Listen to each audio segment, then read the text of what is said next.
વાગે ટ્રાફિકના head constable Ajit સુદેશી નામ છે જેમનું, એ પોતાની નોકરી પર અબાજર સર્કલ પર હાજર હતા અને તેઓ ત્યાં કામગીરી કરી હતા, ટ્રાફિકની કામગીરી કરી રહ્યા હતા.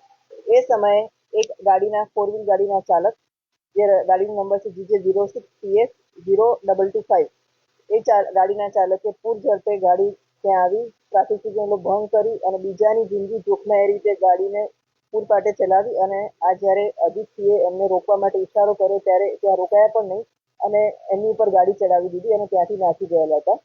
જે બાબતે અત્રેના પોલીસ સ્ટેશન સમા ખાતે ગુનો દાખલ કરવામાં આવેલો છે. અજીતસિંહ ઉદયસિંહ પોતે ફરિયાદી છે એમાં, અને આમાં બીએનએસ કલમ 281, 121(2), 125(b) અને 109(1) મુજબ તેમજ MB એક્ટની કલમો મુજબ ગુનો દાખલ કરેલો છે. તાત્કાલિક ફૂટેજ ચેક કરી અને આરોપીને અટક કરવામાં આવેલો છે અને હાલ આરોપીની ઉપર કાયદેસરની કાર્યવાહી હાથ ધરવામાં આવી છે. આરોપીની ઉંમર 35 વર્ષની છે, ખેતીકામ કરે છે અને સમા ગામ જે વેમાલીની હદમાં પડે છે ત્યાં એનું રહેઠાણ છે. એનો કોઈ ગુનાહિત ઇતિહાસ નથી અને એના નશા કરેલો, દારૂનો નશો કરેલો છે કે એની બાદ હાલમાં અમે એને મેડિકલ કરાવવા જઈ રહ્યા છીએ, એટલે આગળ એની પર ખ્યાલ આવશે.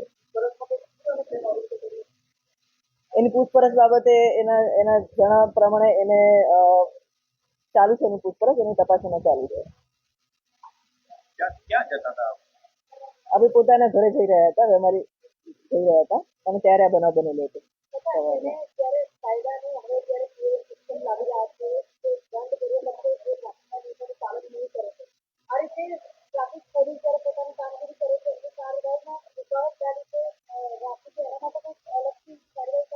એની કલમનો ઉમેરો કરી દીધો છે. અમે ટ્રાફિક પોલીસ ઉપર જે એનો ફરજમાં રોકાણ કરી છે એ કલમ મુજબ પણ અમે ગુનો દાખલ કર્યો છે અને સાથોસાથ એને જે ઈજા પહોંચાડી છે એમાં અમે ગંભીર ગુનો 109 મુજબનો ગુનો પણ દાખલ કરેલો છે. ના, કોઈ હાજર નથી. ફૂટેજ અમે ચેક કરી રહ્યા છીએ અને ફૂટેજ આધારે જ અમે આરોપીને અટક કરેલી છે. આરોપીનું નામ છે અર્પિત જીતેન્દ્રભાઈ પટેલ.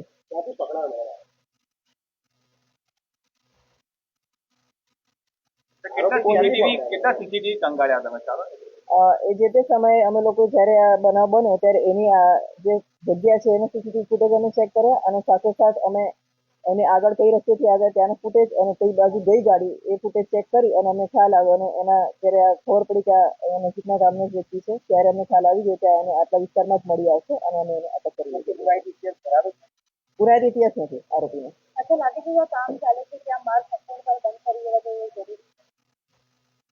એ વિષય નીતિ વિષય છે, હાલમાં એને સ્ટડી કરીને પછી જ નિર્ણય લેવામાં આવશે કે જ્યાં કામ ચાલે છે ત્યાં શું કરી શકાય. આના વિરુદ્ધ અમે બીએનએસ કલમ 281 જે એક્સિડન્ટની કલમ ગણી શકાય, ફરજમાં રોકાવટની 121 કલમ ઉમેરી છે બીએનએસની, 125(b) અને અમે લોકો 109(1) એટલે જે 307 જૂની હતી એ મુજબ અમે ગુનો દાખલ કરેલો છે. વાહનોની ચેકિંગ કરવામાં આવતી હોય છે ત્યાં વેરિફિકેશન કરવું જરૂરી લાગે છે વાહનોની ચેકિંગ કરવા માટે, કારણ કે શું થાય છે વાહનો આવતા હોય છે રોકવા માટે પોલીસ જવાન રસ્તા પર જતા હોય છે અને અકસ્માતની સ્થિતિ ઊભી થાય છે, તો એવું કંઈક સૂચન આપવામાં આવશે?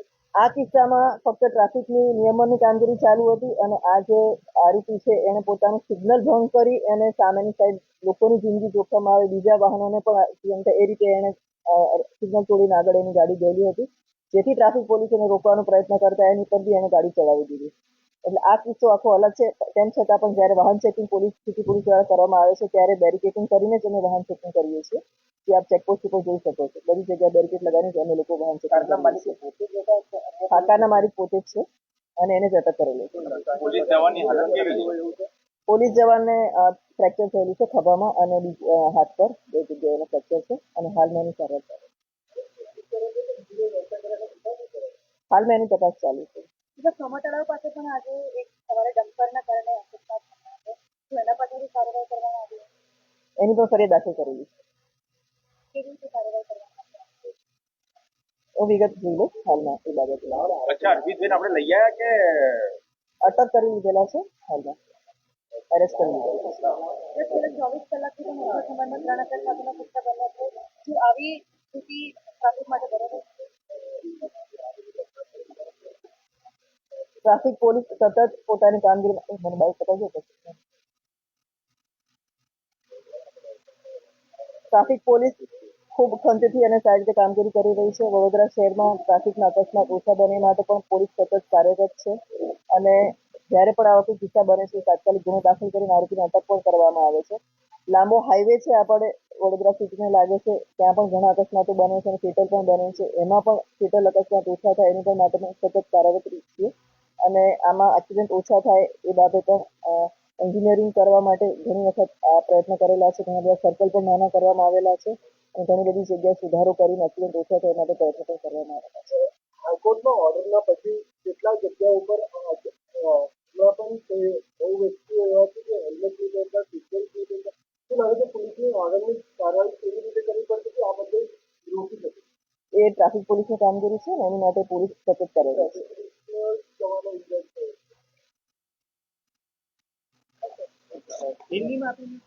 હા, પહેલા આરોપીને બાઇક લઈ લે